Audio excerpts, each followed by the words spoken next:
Have you ever wondered how far corruption can penetrate the pillars of justice? Corruption and misuse of power and authority is something that is present in every working field. In today's video, we are going to take a look at the top 10 cases of corrupt cops and officers that will leave you shocked. Make sure to watch the video to the end, because the number 1 case on our list will leave you speechless. So let's get started. Number 10. Kenneth Espinoza. In an incident caught on camera, a Colorado sheriff's deputy used a taser on a man's face while he was already handcuffed. The man, Kenneth Espinoza, was waiting for his son who had been pulled over by the police during a traffic stop. The body cam footage shows the deputy, Lieutenant Henry Trujillo, firing the taser at Espinoza's chin and then dragging him out of the police car to search him on the snowy ground. Throughout the arrest, Lieutenant Trujillo and another officer, Deputy Michael Knoll, can be heard shouting and using profanity towards Espinoza, who was slow to comply with their instructions.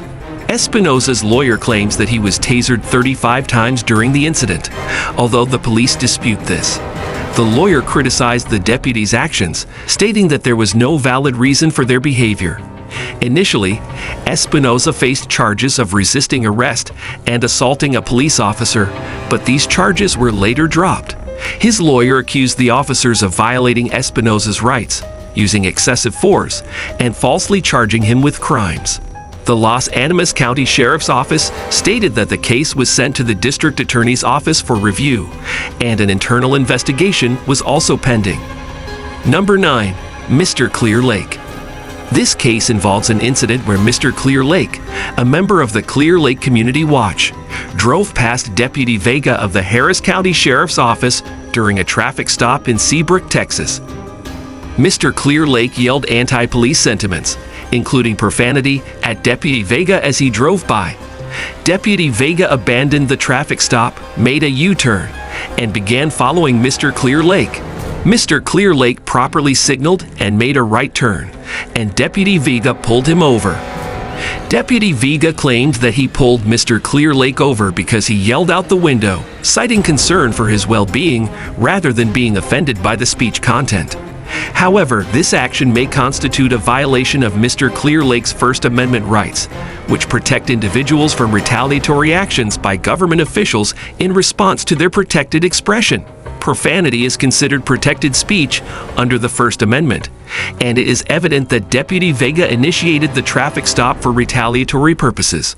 Although it is unclear whether the traffic stop alone would be considered an injury that would chill someone from engaging in protected activity, Mr. Clear Lake could potentially succeed in a claim that Deputy Vega violated his Fourth Amendment rights by initiating the traffic stop without reasonable suspicion or probable cause. Deputy Vega's subsequent actions, such as refusing to provide his name, unnecessarily drawing his weapon, and engaging in fishing expeditions to search the vehicle, further raise concerns about his conduct. Number 8. Michael Clark. In this case, a lawsuit has been filed against the Idaho Springs Police Department, ISPD, and its officers for allegedly staging a crime scene after assaulting a 75-year-old man, Michael Clark. The lawsuit claims that 2 officers, Nicholas Hanning and Ellie Summers, tased Clark, dragged his unconscious body out of his apartment, and placed a sword in the hallway to make it appear as if Clark came out armed. Clark's attorney, Sarah Shielk, provided body camera footage showing the officers committing assault, burglary, and kidnapping. According to the lawsuit, the incident began when Clark's neighbors had been drinking and causing a disturbance. When Clark confronted them about the noise, a false accusation was made against him, leading to the police being called. The officers arrived at Clark's apartment and allegedly used excessive force without properly identifying themselves. They tased Clark, assaulted him, and manipulated the scene to justify their actions. The lawsuit further accuses the ISPD of failing to train and supervise its officers and having unconstitutional practices and policies. It highlights previous incidents involving excessive force by Officer Hanning and Officer Summers, who had a history of complaints against them. The lawsuit argues that the officers' actions violated Clark's civil rights under the federal and Colorado constitutions. Number 7. Derek Chauvin. Derek Chauvin, a former police officer with the Minneapolis Police Department, was arrested and charged with the murder of George Floyd on May 25, 2020. The incident unfolded when Chauvin and 3 other officers responded to a report of a counterfeit $20 bill. In a horrifying video captured by a bystander, Chauvin was seen kneeling on George Floyd's neck for over 9 minutes, despite Floyd's repeated pleas for mercy and his inability to breathe. The incident sparked outrage and ignited widespread protests against police brutality and systemic racism. Chauvin's trial took place in 2021, and he was found guilty of second-degree unintentional murder, third-degree murder, and second-degree manslaughter. Number 6. Daniel Holtzclaw. Daniel Holtzclaw, a former Oklahoma City police officer, was arrested and convicted in 2015 for a series of sexual assaults committed against African American women. Holtzclaw used his position of authority to target vulnerable women, often conducting the assaults while on duty. He coerced his victims through threats, intimidation, and abuse of power. The case came to light when one of the victims bravely reported the assault, leading to an investigation that uncovered additional victims and evidence against Holtzclaw.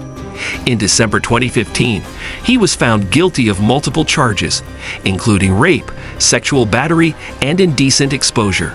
The court sentenced him to 263 years in prison. If you think Daniel Holtzclaw was the worst criminal, wait for number 1, because the number 1 case on our list is truly shocking. Number 5. Bernard Kerik. Bernard Kerik, a former New York City police commissioner, was arrested in 2007 and subsequently convicted on various charges, including tax fraud, making false statements, and conspiracy. Kerik's arrest revealed a high-ranking officer involved in corruption, tarnishing the reputation of the NYPD. Kerik was accused of accepting illegal gifts, including renovations to his apartment, from individuals with ties to organized crime. Number 4. Jonathan Mattingly, Brett Hankison, and Myles Cosgrove.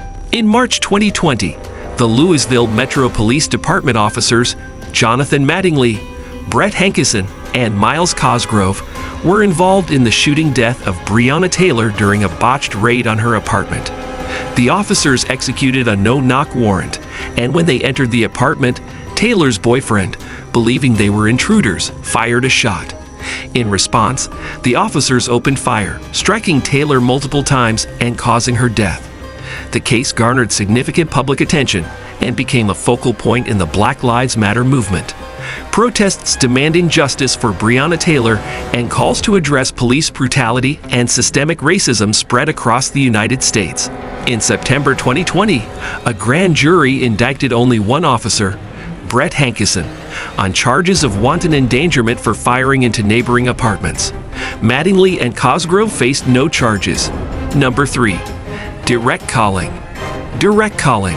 A former police officer in Las Vegas was arrested in 2019 for the fatal shooting of a man named Robbie Ramirez during a traffic stop in 2018. Calling had a history of controversial encounters and had previously been involved in another fatal shooting during his tenure as an officer. The incident was captured on body camera footage, which showed Calling escalating the situation and using excessive force against Ramirez. Calling was charged with involuntary manslaughter and oppression under the color of office. Number 2. Thomas Lane, J. Alexander Kueng, and Derek Chauvin. In May 2020, the world witnessed the tragic death of George Floyd, an African-American man, at the hands of Minneapolis police officers. The officers involved in the incident were Thomas Lane, J. Alexander Kueng, and Derek Chauvin. Chauvin, who knelt on Floyd's neck for an extended period, was initially arrested and charged separately from the other 3 officers. The case sparked widespread protests against police brutality and systemic racism, leading to calls for justice and police reform. In March 2021, Chauvin's trial began, and on April 20, he was found guilty of second-degree unintentional murder, third-degree murder, and second-degree manslaughter. Lane, and Kueng were also arrested and charged with aiding and abetting second-degree murder and manslaughter. Number 1. Amber Guyger. Amber Geiger, a former Dallas police officer, was arrested and charged with murder in 2018 for fatally shooting Botham Jean, an unarmed black man, in his own apartment. Geiger, who lived in the same apartment complex, claimed she mistakenly entered Jean's apartment, thinking it was her own, and shot him, believing he was an intruder.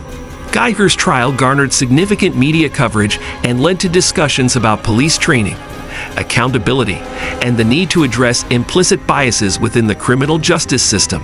In October 2019, Geiger was found guilty of murder and sentenced to 10 years in prison. So now tell us in the comment section which case was more thrilling and spine-chilling. And for more videos, don't forget to subscribe to our channel.